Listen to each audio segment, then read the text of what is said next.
Hauntaa tässä ja tervetuloa Tunkkitestin pariin. Tässä sarjassa meidän testailee erilaisia asioita. Voisitteko ikinä voineet arvata, että lähdemme testaamaan tällä kertaa Monsteria?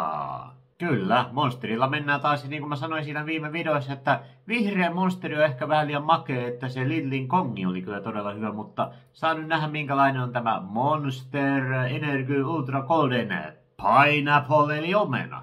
Omena kuin ananas.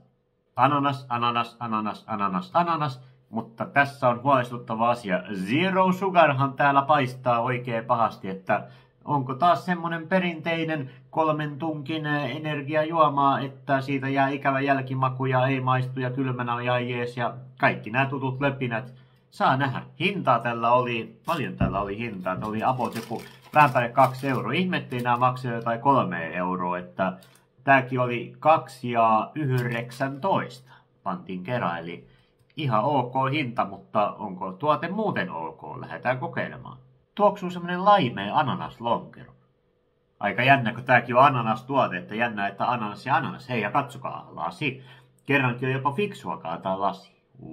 Ja olisin ehkä veikannut, että olisi ollut ehkä vähän keltaisempaa. Tää on vähän tämmönen laimea keltainen, mutta hyvin kyllä ananas tuoksuu täällä, mutta mua vähän pelottaa tämä maku, mutta lähdetään törpöttelemään.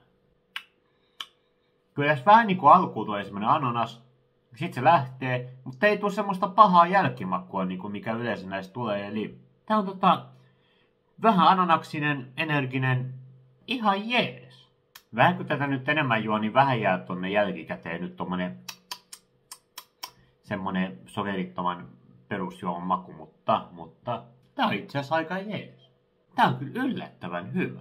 Otetaan vielä viimeinen hörppi ja mietitään, että montako tunkkia. Tää on ehkä yksi parhaista sokerittomista juomista, mitä mä oon juonut tämmöisten limoja ja energiajuomia ja tämmöisten saralla, että tää on kyllä pakko ottaa vielä yhdet höröt. Tää on aika hämmentävä, mutta mä annan Monster Energy Ultra Golden Pineapple 1 tunkin 5. Varmaan paras arvosana, mitä tämmönen sokeriton juoma on saanut, mutta mä kyllä tykkään tästä. Tölkin design on kiva, tykkään tämmöisestä kultaisesta, ananas on kivan makusta, ei tule semmoista pahaa jälkimakua kovin hirveästi, ehkä ihan pikkusen tulee sinne jälkikäteen. 0,5 litraa, hyvä, kylmänä ainakin, en tiedä jos tää lämpenee varmaan hyvä, mutta kylmänä ainakin tätä kannattaa vedellä ja tätä mä voisin kuvitella ostavani niinku useammankin kerran, että aika harvoin mä näin sanon sokerittomasta juomasta, mutta voisin ostaa. Tää kyllä menee ehdottomasti jatkoon. Ja kiitoksia muuten vielä Tinkille. Mä en muistanut kiittää varmaan tuossa alussa, mutta Tinkkihän meikäläiselle sponssasi tämmöisen juoman. Ei kyllä vaikuttanut nyt siihen arvosanaan, että se sponssasi tämän juoman, mutta erittäin hyvä juoma. Ootteko te juonut tätä energiajuomaa ja mikä on teidän semmonen energiajuoma sokeriton vaihtoehto, tai sokerillinen saa niitäkin kertoa. Energiajuoma vaihtoehto. Oletteko tätä maistanut? Jos ette ole, niin kannattaa ehdottomasti. Mutta eiköhän se riitä tällä kertaa. Muistakahan tykätä, kommentoida, seurata ja kaikkea kivaa. Me näemme taas ensi kerralla. Kiitos kaikille ensi kertaan. Hei hei!